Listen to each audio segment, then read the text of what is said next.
So what do you got? February the 20th. It's a Saturday. Auction day, but not here. So I'll do a separate video on that. But I went to the pre-inspection yesterday and they're having it online. They canceled the live one down here in Chiang Mai. They're having it online from Bangkok where they have lots of cars. Most of the type I'm interested in too, higher end, newer cars with low mileage. So they had a couple of beat up old shit cans.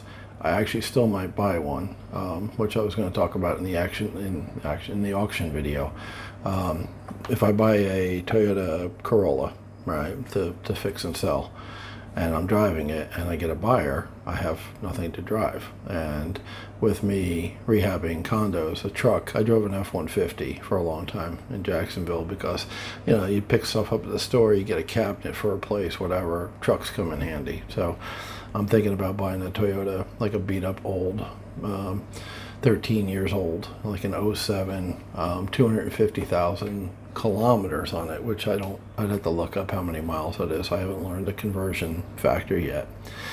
So anyway, we'll see. I'm debating whether to pick up the truck or not. $4,000 is the opening bid. The two kinds of people who never get ahead are those who do only what they are told and those who will not do what they are told. So if you do only what you're told and nothing more is what he's getting at. And when the boss says, hey, can you do this, whatever, you don't do it, right? You're just going to stay in that job forever.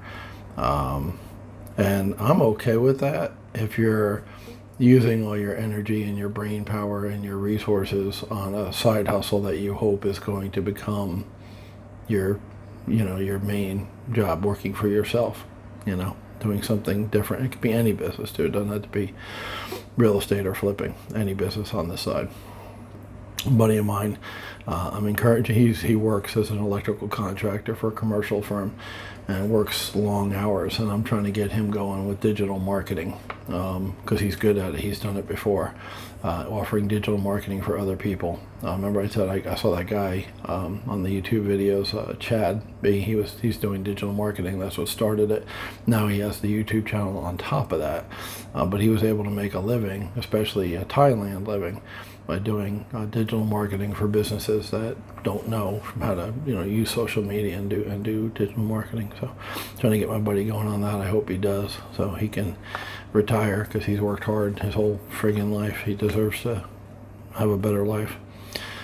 So anyway, it's hard to say which would be more discouraging, drifting from job to job because you're always the first to be laid off, or laboring in monotonous obscurity at the same job. Yeah, I'm amen to that.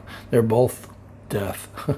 Relying on somebody else for your income is number one, and just being in a rut and having no hope, for improvement is number two. Neither one is any good.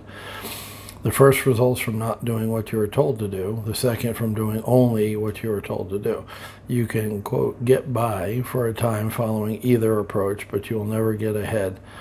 Personal initiative is more important in today's enlightened. Oh, woke. Is it enlightened a word for woke? I'm not sure. Could be a trigger word. Could be a keyword there. High-tech workplace than it was during the industrial age, when the ability to follow orders was a critical skill. As technology makes many supervisory functions obsolete, every one of us is expected to do more with less, determine what needs to be done, and do it. Don't wait to be told. Know your company and your job so well that you can anticipate what needs to be done. Then do it. There's your action, right? There's your action part with doing it. So know what needs to be done. You need a side hustle that has the potential to grow into a business that you own and run. That's what needs to be done. That's what you know.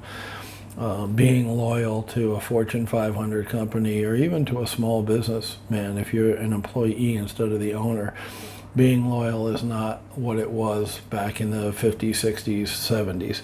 80s brought in the era of corporate greed. The movie Wall Street with Michael Douglas, greed is good. There was an economist named Milton Friedman. He put a book out in '79, and a lot of people bought into that. That's basically that idea that greed is good. and the company stopped being loyal and having, generous pension plans and things like that, and started focusing more on shareholder return. All right, if you own a stock in a company, that you mattered to them. If you were an employee of the company for 20 years, they just wanted to kick you to the curb and not have it cost them any money, because that hurts the shareholders. So in the 80s, companies shifted over and started focusing more on shareholders than on people. Right, that was a big paradigm shift, and it's more true today than ever. That's why you got to go get yours. That's why you need to do what you need to do. And like I said, it doesn't have to be real estate. I talk about real estate a lot on this channel because that's what I know. That's the vehicle I used. But any vehicle that you could do as a side hustle, working part-time, while you have your full-time job to pay the bills, keep a roof over your head. Remember, I always say you have to survive and then thrive, right? You can't thrive if you can't pay your bills. So pay your bills, job number one. Take care of yourself, take care of your family. And immediately after that is when you do the side hustle, and you build it and grow it and feed it to the point where it makes enough money to excuse me, it makes enough money to replace your day job, so you don't have to work for anybody else, work for a boss, work in the cubicle jungle like I did for 13 years. I don't want to wish that on anybody. It's a dead-end job. Well, that's it for today. Hope you got some inspiration from that.